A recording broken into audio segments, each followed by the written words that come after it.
Thank you for joining us for another session of Coffee with the Candidates. Today we have with us incumbent in the South Dakota Legislature, the House, Mike Stevens with us here today. Thanks for joining us. Hey, thanks for asking me. It's a pleasure to be here. As a reminder, Election Day is November 5th of 2024, as well as absentee voting starts on Friday, September 20th. There's additional information on the yanktonsd.com website, as well as on the Secretary of State's website as well. So Mike, why don't you go ahead and introduce yourself to the viewing audience? Well, thank you, and I do appreciate the opportunity to come and discuss some of the issues that I think are important that District 18 needs to deal with and understand. I'm married to Linda, my wife. She was a teacher. She taught for 42 years, 32 of those at Beetle Elementary School, and she's been involved in a lot of community activities as well. Both of us have raised our children in Yankton, and they all graduated from Yankton High School. We have 6 grandchildren. I'm an attorney, went to law school at the University of South Dakota. I've been practicing with my partner, John Blackburn, for 47 years. I started working for John when I was in law school, so he and I have been together almost 50 years, and so it's been a really great relationship and a great time to spend here in Yankton. During my time in Yankton, I've been involved in many community services and organizations. I think it's important to be involved. I think it's really helpful to be involved, particularly when you run for any political office, whether it's school board, city, county, commission, whatever it might be. I think it gives you some advantages, those who haven't served in those capacities, to really learn a lot about your community and to interact and learn how to interact with people. I am currently serving as vice chairman on the Senior Center. This is my second go around with them. I think it's a great organization to be a part of it. It's kind of one of those quiet organizations that does a lot of amazing things for our people in our community, and particularly for our seniors. Great meals, socialization. They play a very important part of it. I'm really glad to be able to serve in that capacity. I've served on the initial Yankton Foundation Board, which I think is an important group in our community. I've also been a member of Thrive for all the time that I've been here, and it's again another one of those organizations that does so much more that people don't realize it's doing. It really makes our community a better place to live. I served on the Yankton School Board for 22 years, and that was an amazing experience. I learned a lot being on that during that time. Excuse me, we remodeled the old high school and built the Summit Center. And everybody is saying, well, do you really need that much space out there? And then you drive by it these days and you see, yeah, we really needed all that space. And it's probably the center of everything that goes on in Yankton, is right there in that facility. I've had the opportunity and pleasure and honor to serve in the legislature for 10 years. I served 6 years, and then I got cancer and COVID, and so I took a couple of years off, and then I ran again. During the time I've served in the legislature, I've served as the chairman of the Judiciary Committee, Education Committee. I've been also a member of the Executive Board twice, which we meet during the summer and deal with issues when the legislature is not in session. I've served on the State Affairs, which really handles a lot of the more controversial social issues, and I've served on numerous summer studies. In this last session, I was elected to be the Assistant Speaker of the House. So I've been pretty busy with those activities, and they've been a great experience, and I'm hoping to be able to get reelected again to continue serving this district. So one little plug for the center while I have a moment. Any age group can join the center, and they also have lifetime memberships, so you don't have to be a senior to be a member of the center. Exactly. So could you please share how your views align with the Democratic Party or the Republican Party? Well, I've been a member of the Republican Party ever since I went to college, and as I indicated to you, I've served in the legislature for 10 years, and during that period of time, the state conventions pass their platform that changes periodically depending upon, who goes to the summer conventions. But I think, what's important in that regard as it relates to your question the fact that I've served on the legislature, I've been in the school board, um, involved in many community affairs. People have had an opportunity to ask me questions at Cracker Barrels. They've seen how I voted over 10 years. I think people have a pretty good idea, what my values are and what I stand for. And, as I mentioned, the platforms change, but my values haven't changed over the past 10 years. I've run as a Republican because I believe in the core values of the Republican Party. I guess I had an opportunity back in 1980 and 84 to be the youngest delegate to the Ronald Reagan years, and what an incredible experience that was. And he made such a big impact on me. So I guess if you had to categorize me or stamp me, I'm kind of a Reagan Republican in that regard. He believed in less government and not more government, and that the government helps those people who need help. He believed in lower taxes, protection of our constitutional rights, such as our Second Amendment and the right to free speech. He also believed, as I do, in a strong military, domestically and abroad.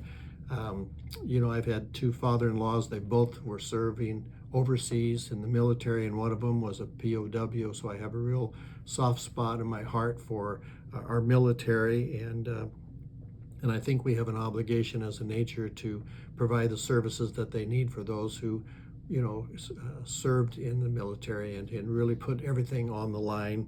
And I also don't believe in judicial activism. I think that people should be making decisions as to important social issues. Now, obviously, those are kind of broad categories, and I think that one can get in a debate as to how you flesh those ideas out.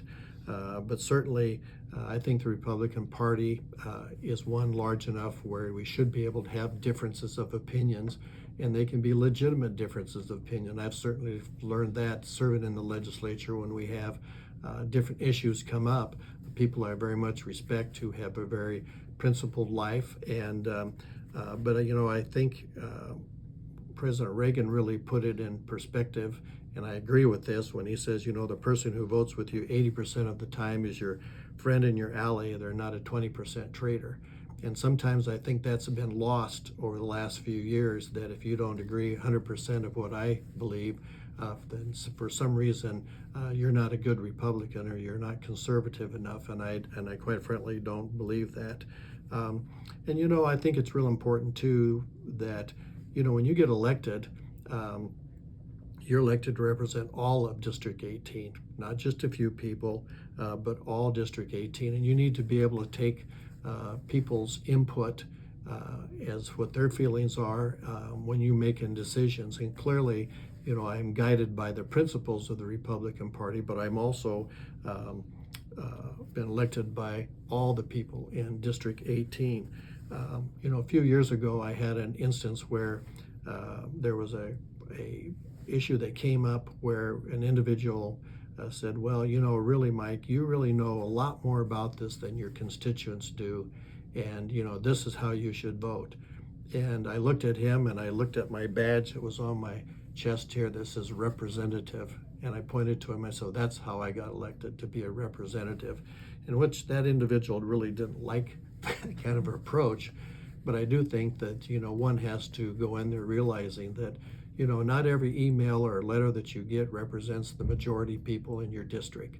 And I think that's really the important part. And so unless there's something that, violates what my moral beliefs are, then those are the characteristics and those are the guidelines that I use when making decisions and voting on issues that come before us in the legislature.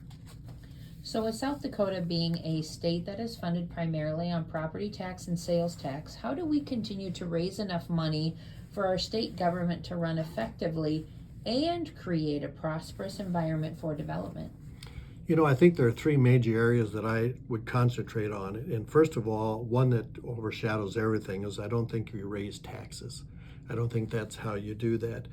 So my first step, number one, is, you need to protect our current source of revenue, which in this instance is being attacked by IM28 to remove the sale on human consumption.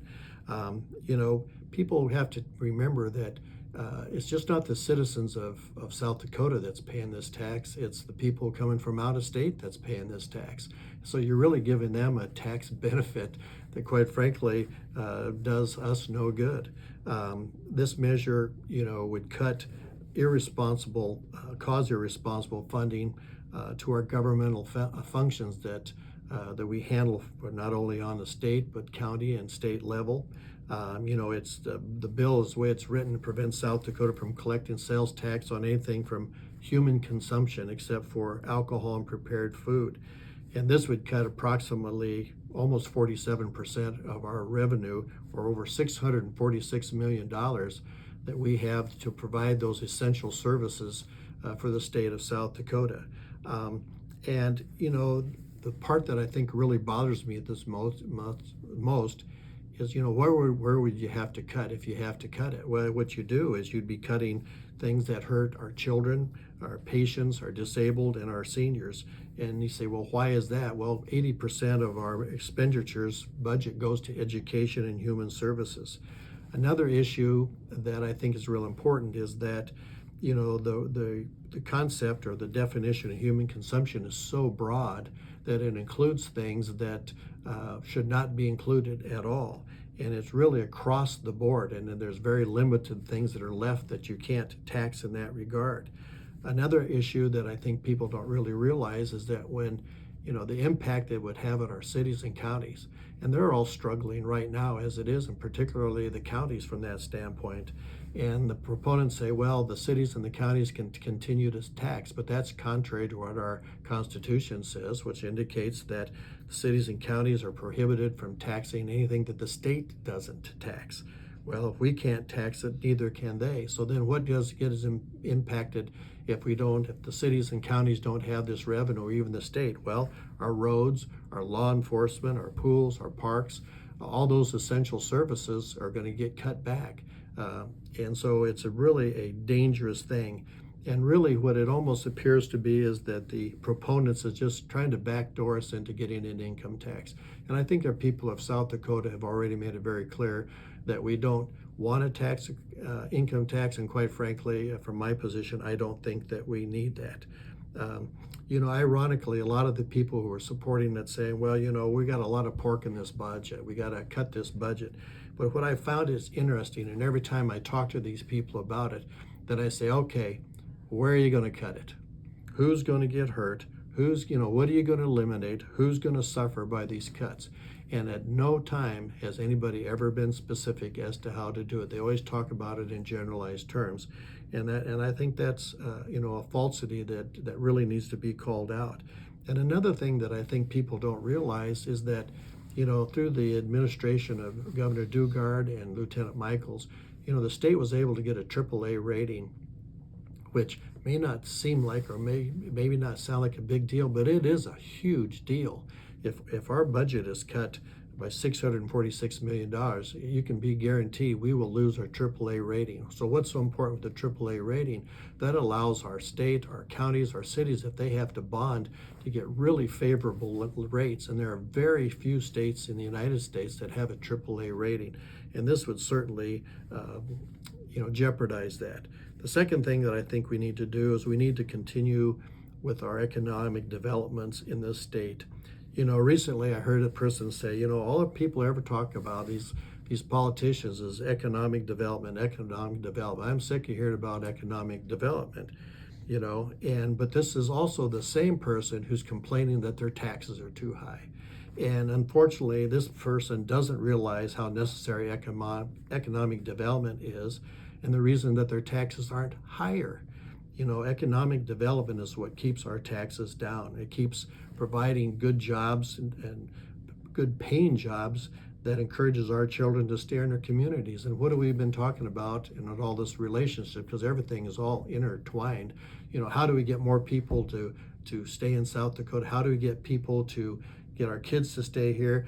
How do we fill these jobs? Well, you do that through economic development. And this bill, as written, has impacts all across our state.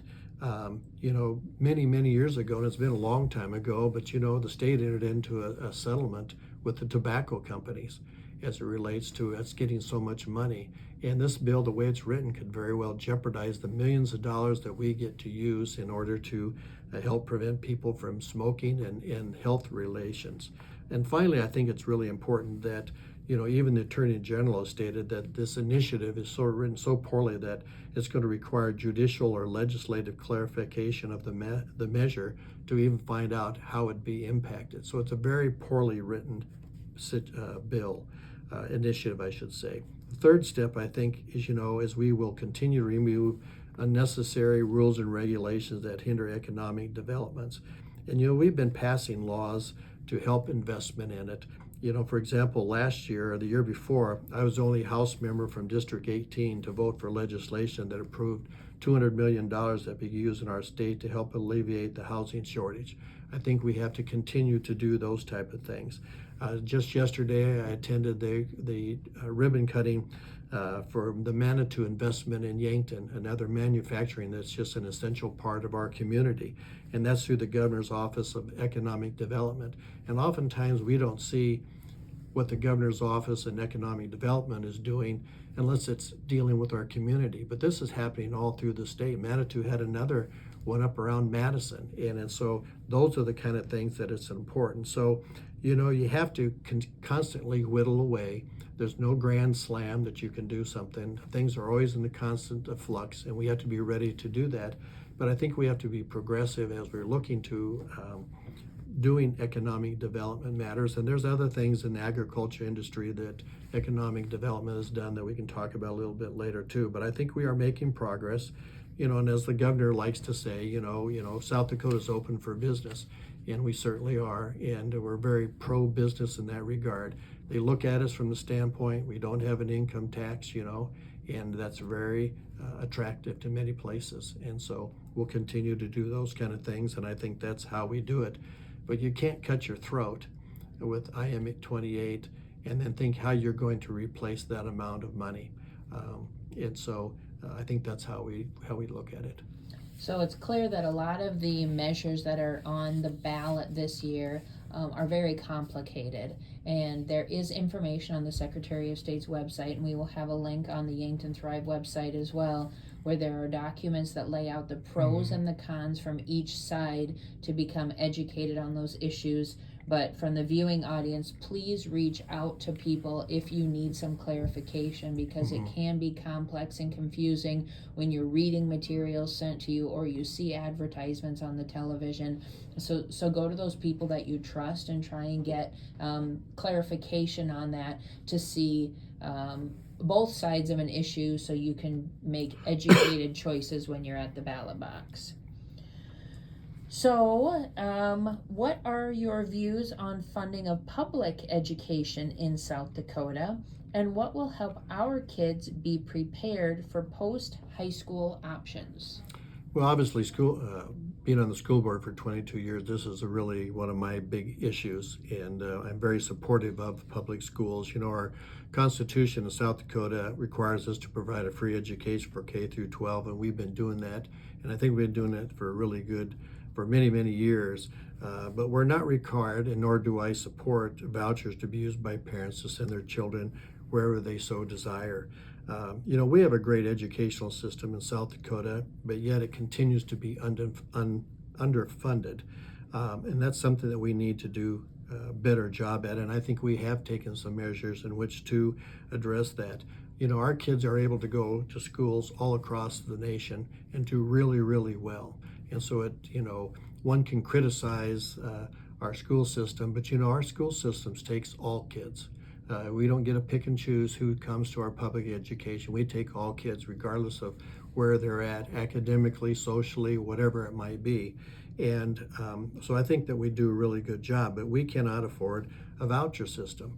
We're not like these other states who have income tax and all those other sources of income. We just don't have that. If a voucher system were passed, It was estimated that it would cost at least $109 million. Well, now you take 464 from the sales tax, you add on the vouchers, 109. That's over half of our budget. And if you think about the income that you receive, and you cut it by half and say, no, I want you to do the same thing during that period of time, it's just an impossible thing to do. And the state's also looking at some pretty major expenditures as it is without it. We're looking at this new prison that anywhere now is anywhere from $7, $8, maybe $1 billion that we're going to have to deal with. We're going to be paying full amount for the Medicaid expansion, which is anywhere from $50 to $60 million. We reduced their sales tax on other items a couple years ago, and so that'll be several $1 million that we have to deal with. And so that's again why economic development is so important. But taking another $109 million out, it just isn't going to work. And really, that $109 million could be used in our public system and be very helpful. A lot of people don't already realize that the state has already allowed some insurance companies to allocate money that they would otherwise pay to the state to be used for private school scholarships. And so there are some funds there. One of the biggest problems, besides the concept and the money, is the fact that the voucher system would allow anyone to collect these funds without having to explain or have any accountability as to how those funds are being used.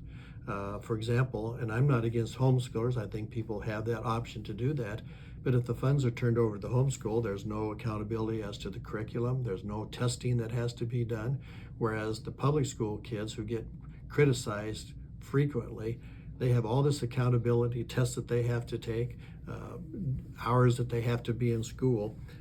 And with the vouchers, we would have no way of knowing how this money is being spent, where the money is being spent to help make car payments, house payments, groceries, utilities, whatever it might be. We don't know what curriculum that they're being used, and we'd have no input whatsoever in that.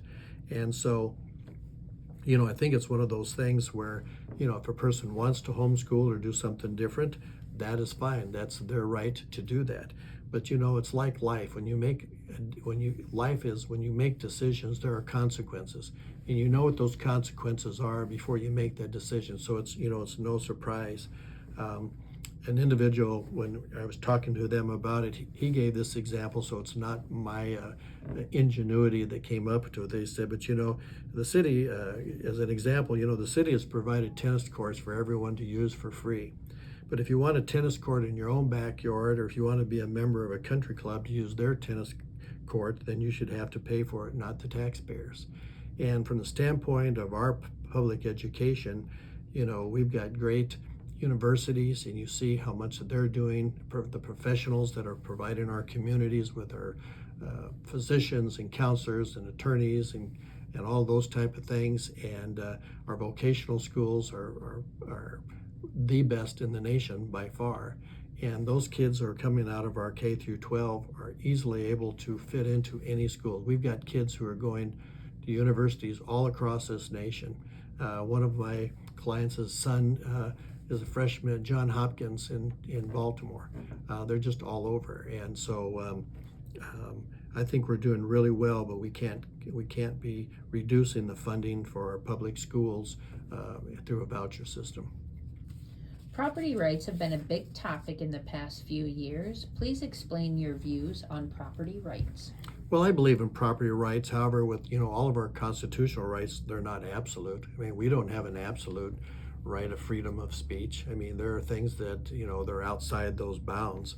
But it's kind of interesting because the current discussion with property rights is really nothing new. I mean, if we think about it, how many years ago was it that we in Yankton decided that we need zoning laws? And what do zoning laws do? Zoning laws tell you what you can build, where you can build it, how big can you build, where you can build it at, and how high it can be. So we've had those kind of laws for a long time, and those are clearly laws that restrict our property rights. And so the discussion that seems to be this time around, people kind of forget about that. But they seem to think there's something wrong with this whole concept with eminent domain. And quite frankly, there's nothing wrong with eminent domain. I mean, if we look across, all you have to do is look out your window, and a lot of the roads that we drive on were the result of eminent domain. Eminent domain has been used to put in water lines, electrical lines, all across our state.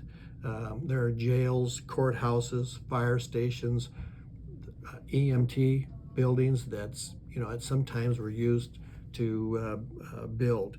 And certainly schools have been. I mean, I was on the school board where we used eminent domain to purchase the land that was used for the Summit Center and where Yankton High School is located. So eminent domain is it is an important device to use if it's used properly. And then the key words are for the public good, for the public good. And that's really the key. So I think any discussion about property rights should start really with, you have two questions that I always present. The first question is this request for public good? Now, we could have all kinds of discussions about what is public good and what is not public good, and that's a legitimate discussion. But that isn't one where, it's an absolute. It isn't black and white sometimes.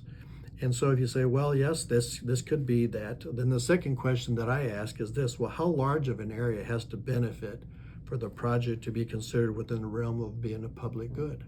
You can have a situation where, I have a pipeline going through my house that maybe I don't connect to, but it does somebody 3 miles away. Is that public good? And so I think there's a lot more discussion. You can have a debate on these things, and I think you can have legitimate differences of opinion. But I think there has to be realistic, and I think these opinions can be legitimate on both sides. But that doesn't mean you're a bad person if you don't agree with that person's idea of what is in the public good. And those things are written that way. You say, well, you could write maybe a better way of defining what it is. But the Lord gave us the 10 Commandments, and we've added a few things over the years to flesh that out as well. And I think it's only appropriate that, the public good can change. It can, it's like our Constitution. It's a living document. And I think these words are living words as well. And so I certainly want to protect individual rights, but I think there are situations where, the public good needs to be recognized. Which leads well into our next question of how do you intend to work with people who have different views than you? Well, over 47 years practicing law, on virtually a daily basis, I deal with individuals with different views than mine. But I think, there's like 4 things that I really concentrate on that I think is important. And I think it's really true with any profession that you're involved in, or any business situation. And that is, first of all, you have to develop a genuine personal relationship with each legislator. You need to know what's important to them. What are the things that make them tick? What are the areas that they're very, very much interested in? And likewise, they need to know something about you. You're building up a credibility with them. You're building up a relationship. Because invariably, you're going to vote differently on their bill or a motion that they think that's an important. And if you have this personal relationship with this individual well ahead of time, they're not going to take it personal. They're going to understand this is where Mike's coming from, and he and I don't necessarily agree with this, but I understand where he's coming from. One of the words that I think has really been lost in over the years, and that's being a statesman. And that is where a person can vote their conscience, but yet this not being held personally against them. And I think that needs to be revived in a lot of different ways. But to have a relationship, it takes time and it takes some effort. And with all this social media, and you're texting this and you're emailing that, you're really eliminating that process. When I first was elected, if you were going to want somebody to support your bill, you personally had to go to them and tell them about your bill, and they could ask you questions before they signed on the dotted line. And that was one of the ways you got to meet people that you might not otherwise, because if you in a committee that meets Monday, Wednesday, Friday, you may not meet the people who do on Tuesdays and Thursdays. And in the House, we got 70 different people. and you don't have a lot of time. Well, now they've taken that away because we've become electronically inclined, where you just you go to your computer and you push buttons and you hit click this and you click that, and you don't ever have to meet. Whereas in the past you'd say, okay, well, tell me about your bill, who's on the other side, why won't they like it, what are you going to be prepared for, and you can ask those questions. And that's really important, because we have anywhere from 30 to 40% new members every 2 years, and you got to start all over again. I always was tempted to buy a button that said, I really like you, but I'm not hot on your bill, to kind of put it in perspective. So you have to get in contact with these people early, and I've already started doing that with those through the primary, and I've contacted them and at least said hi on the phone, and hopefully I'm going around the state now meeting some of those now. Secondly, I think you have to realize you don't know everything. You need some help. A good friend of mine, when I first got elected, Charlie Hoffman, legislator out in the middle of the state, and Charlie was a farmer. Well, I'm not a farmer, and he's not a lawyer. And when I had questions about agriculture, I go talk to Charlie, and he vice versa. I think one of the things that we need to be able to learn to do is ask for advice, ask for some input. I'm afraid a lot of people go there now because you can Google everything, and then all of a sudden you're an expert on everything, but you don't have any of the practical knowledge that goes with it. Thirdly, I think it's really important to find some common ground with the other person. Some people come in and it's an all or nothing deal, and I think that's really a mistake. And so you need to find some common ground. And finally, I think it's possible, although some people don't believe it, that you may not be right on your opinion, and somebody might actually have a better idea, and they may not even be from your party. And so I believe, though, that the legislators who run really have the idea that they want to make South Dakota a better place to be. But I think we have to all realize that the end goal may be agreeable, but how we get there and the method to get there might not be the same. But that doesn't mean that there's something wrong with that person and their thought process. So I think that's what you have to do to get those personal relationships and become more effective, where they're going to trust your opinion. I've had people come up to me and say, Mike, this bill I've written, what do you think about it? And I will say, well, from a legal standpoint, you need to fix this, this, this, this, and this, because if you don't, you're not going to have a good chance of getting it passed. And then they will say, so does that mean you're going to vote for my bill? And I say, no, because I don't like your bill, but you're not going to have a good chance of getting it through. And I think everybody should have an opportunity to have their bill heard in committee. And if it doesn't pass in committee, then it doesn't pass. So from listening to your response, it sounds like it's a continual education process.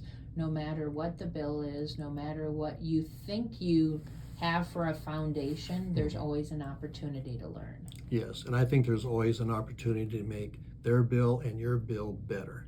There are many times where I've had situations where someone just suggested something, and then when you looked at it, you go, oh my gosh, sure, that needs to be in there. And I think then that builds another relationship where they can trust you, because isn't that really all relationships really are, is can they trust you? And you don't do that if you don't know who that person is and you haven't built that. And we as a House, any power that the House has is if we're unified. And you can't have factions, and you can't have arguing amongst yourself. Now, that doesn't mean that we always agree, because when we put together a budget, there's some things I like and some things I don't like. And this isn't something where we can just strike this or strike that, and we have to all come together. And generally, you've seen over the years, we have got that done. And sometimes it takes more time than others. But it's dealing with everybody's ideas, and we get together and we put something that works. And when you think about it, we're there less than 40 days. And, none of us are experts on all of this. And that's the way I kind of like it. So what are your strategies to fill the thousands of jobs available in South Dakota so our companies can continue to expand and flourish? Well, that's a constant challenge for everybody across the state. Wherever you've gone, I've traveled this summer. If I would have invested in the company that had the signs that say help needed, I could retire, and so it's really a nationwide problem. But I think we have some really good things going for us in South Dakota, and it's not a one-shot type of a deal. I mean, I think there are a lot of things that contribute to that. Obviously, Governor Noem has been very active in promoting South Dakota and job opportunities in South Dakota with the many programs that she has had.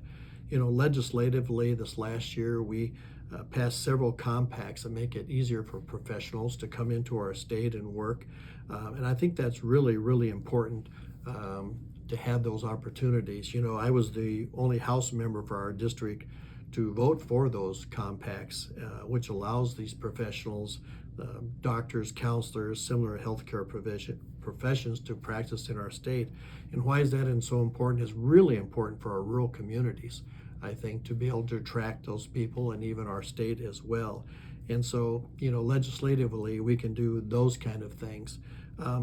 Another important component is tourism. And you say, well, what does tourism have to do with that? Well, tourism, I think we've got the best tourism department in the United States. I mean, one of the most fun events that I attend is their annual presentation at the beginning and showing all the things that they've done.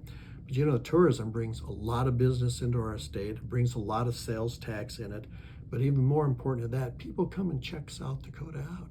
They come and see our cities and they investigate and they have an opportunity to think about moving their businesses here, and they talk to our citizens of what it's like to live in South Dakota.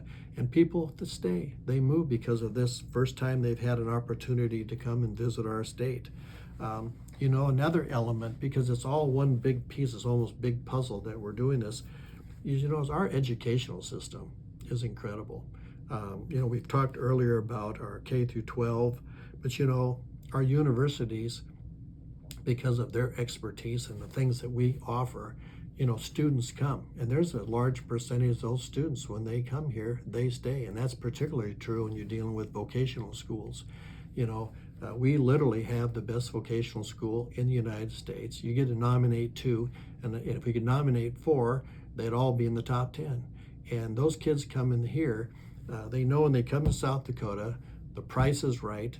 They know that when they come in, they're going to get done in 2 years, and before they even leave, they don't have the debt, and they already have a job, and they stay, and then they have families, and they buy a house, and they become a part of our community. And so, our local schools and universities are very important. I mean, people come to SDSU because of the agriculture and all the things that are involved in that. They may go to the School of Mines because of the Sanford Center out there. So there's a lot of drawing in that regard. And also, our local communities, and once again, Thrive is an important part of that. Of all the things that Thrive has done is bringing businesses in here and promoting what medical care that we have available. South Yankton is clearly a regional area, and we've got people, and so it's not, we're talking about housing and other things. It's not just in Yankton. We're talking about the Gayevilles and the Ballins and the Wakandas and the Irenes and the Lestervilles and the Uticas. We're drawing from that whole area, and they're working here. They're finding these jobs, and that's really important. I think too, we've done things legislatively by making things easier for the military. We have such a large military presence. Ellsworth Air Force Base is going to probably be almost $2 billion that they're going to be investing in there. And so that's bringing people in.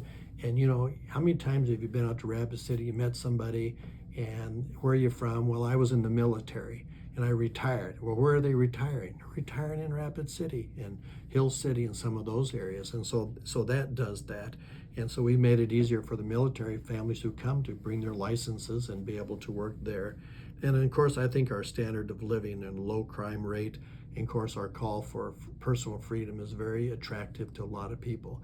You ask people, why are all the property out in Rapid City is going out the, Dublin prices? Well, because the people from California and some of these other states are moving to South Dakota. So I think everybody's doing their part in some way or another. You never take a day off as it relates to it, but you certainly, everybody is doing their part to do that. And, I'm really excited about the new school that we're building here up in Yankton, dealing with our preschoolers and that type of thing.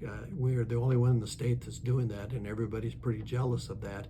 And I think we were ahead of the ball game with that. But we have issues of daycare and things that everybody does that we'll figure it out. We always do. I do want to say that here at Thrive, your comments regarding tourism resonate because we view everyone who's looking to move here or bring their business here, they are first a tourist. Mm-hmm. So we need to continue to partner with those entities within Yankton and regionally to make sure that we're taking that approach, that you might just be visiting here, but you might be our next resident as well. Well, that first experience, that first exposure is a big deal. It's just like the first time you meet somebody, it has to be a good one. And I will say your staff here always has a friendly face and always trying to help. And I think that's, very important. Well, thank you for that. So what topics need to be addressed to support agriculture in South Dakota? Not being a farmer, that's an area that I've had to learn a lot, and I have a lot more really to learn in that. But there's kind of three or four areas that I think that I'd like to address as far as the knowledge that I have. Obviously, we're constantly in the process of trying to expand our markets. And, in some ways, we're limited a little bit because of the federal government and tariffs and some of those type of things. But I think a lot of people don't really realize, how big of a industry agriculture really is. We hear about it, but from a numbers standpoint, but also from the standpoint that South Dakota does as a state, we're out there hustling to expand those markets. Agriculture contributes $32.1 billion to our South Dakotan economy, which is 30% of our economic output. So really it is true that when agriculture prospers, the rest of us do too. And I think any business in town will tell you that if they were having a good crop year, there's a lot more smiling faces in your business than there is. But we can do more as far as exporting our product across the seas. A third of all of our soybeans are exported, a third of our hogs are exported. There's really a growth in our dairy exports as well. And of course, one of the things with all this corn and thing, is this biofuels. And, POET procures about 1 billion bushels of corn a year. And recently, a few of us, 5 of us from from the South Dakota legislature were invited by the country of Taiwan to go over and visit with their individuals. And we met with the agricultural secretary there. And one of the things that they brought up was this biofuel and those type of things. And they're very interested in doing a lot more with South Dakota in that regard. So we need to, I think, expand and improve our markets. We sell a lot of grain there, we sell a lot of hogs there, and so we're expanding that. In fact, to the extent, even to the point where when we were over there, a couple weeks later, Lieutenant Governor Roden and his group was going there. They were going to Taiwan to look at literally opening up an office. South Dakota have an office full-time in Taiwan to match up our businesses with South Dakota businesses, and then they were going to go to Japan, and there's also talk about them future missions of going to India and Japan. India and Japan, that's correct. So currently 10% of our state's economy is through exports.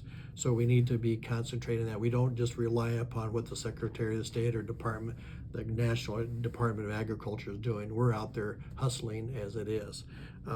Second of all, I think legislatively, we try to pass laws that encourage and protect this industry. Couple of examples that kind of maybe not hit around here, although, we've had that similar situation. We've passed in our budget to expand and help the rail line up in Millbank to Sisseton. That was like a little over $6 million.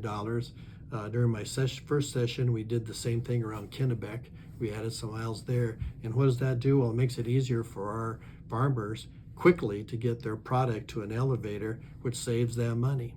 I certainly think that we too, as a legislature, do things in order to help them in that regard.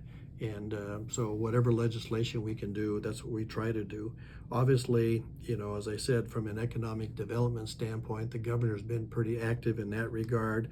A few years ago, she allocated funds for meat processors. We've done with cheese factories, those type of things, because those really important thing.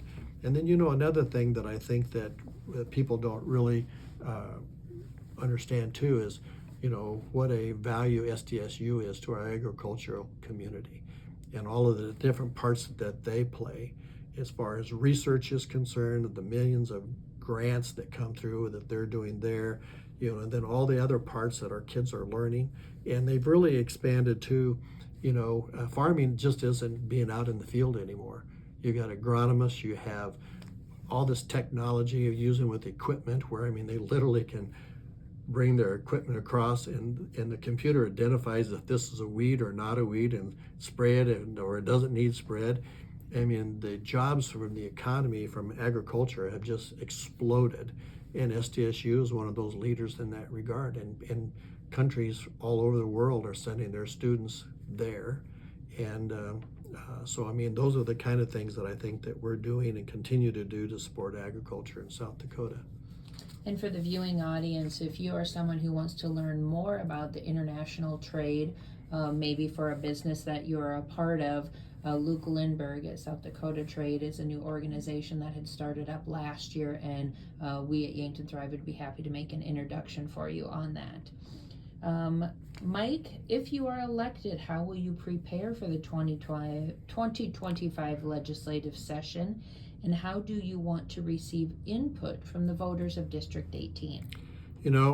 As a legislature, you're always preparing for the next legislative session. It really never ends.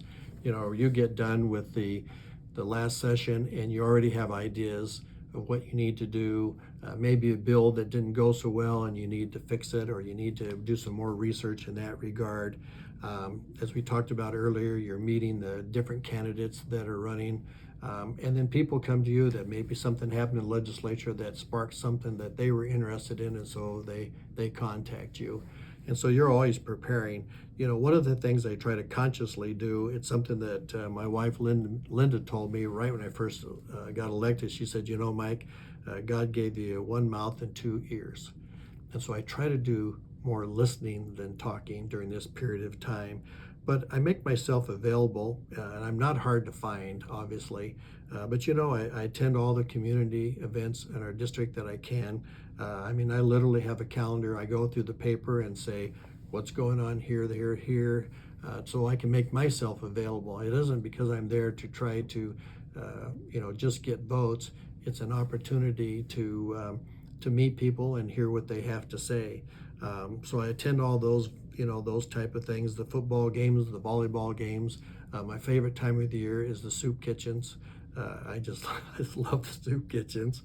But then also different groups that have legislation that they would like to talk to you about, they'll have meetings. So typically, for example, the chiropractors will have a meeting and we'll go and find out if they have something, or BY Electric or BY Water or whatever group it might be, so that you know in advance where they're coming from, where their interests are, and that's very helpful. We always meet with the school administrators and our school districts to see, what is on their mind and share with them. Obviously, we have public forums that we go to and have a chance to listen to. So, it's easy to find, and I'm easy to talk to, I think, in that regard. I get material in the mail from different groups. I also have legislators contact me, and so whatever's the easiest way for people to contact me, whether they call me or they send me an email. I have a legislative address that they can send it to, or they can send it to attyMike07@gmail.com. Just send me a note and I'll answer that. But so you're constantly in that process of learning and preparing. And I'm in agreement with you. You can never have too many soup kitchens with That's only right. soup and pie. As long as there's peach pie. Exactly. It has to have peach pie and chili. So why should the voters check the box by your name on the ballot? Well, I think I've been effective in representing District 18 in the past 10 years. You know, during this past legislative session, I was really busy, and I was the only House legislator in District 18 that got any bills passed out of a committee, out of the legislature, and ultimately signed by the governor. As an example, one of the historic bills that I was one of the drafters on was House Bill 1048 that set the minimum salary for teachers. We've never had anything like that, and it requires, our school districts to, honor what the legislature has done as it relates to our teachers, who are such an important part of our community and really need to be honored. And it's embarrassing to have our teachers looked at the 48th, 49th, 50th, 50th paid teachers in the nation. And, there's not a legislator who doesn't run on the education platform. And so this makes it very important to do that. And so I was a major contributor to that bill. I also got passed House Bill 1147, and there's a 340B drug pricing system set up where some organizations were trying to finagle that, and I got a bill passed that penalized them for doing that type of thing, because that hurts our communities, and it also hurts the people who are receiving that need the medication. I passed House Bill 1163, which amended our business laws to make it consistent with surrounding states so that our businesses can know exactly what's required of them and run smoother. I was the House sponsor of Senate Bill 88, and that allowed the Department of Labor to provide education information to injured employees from workman's comp situation, to let them know what opportunities they have out there for grants and otherwise to get some education to help them in their lives. And so we did that. I was the sponsor of House Bill 1161, which opposed the adoption and development of a central bank digital currency. So there isn't any question that has any input in our state.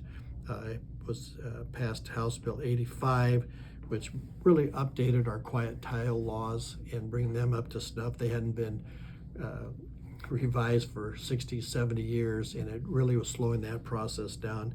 And one of the most important bills that I was a major sponsor, was it restricted access to obscene materials by our minors.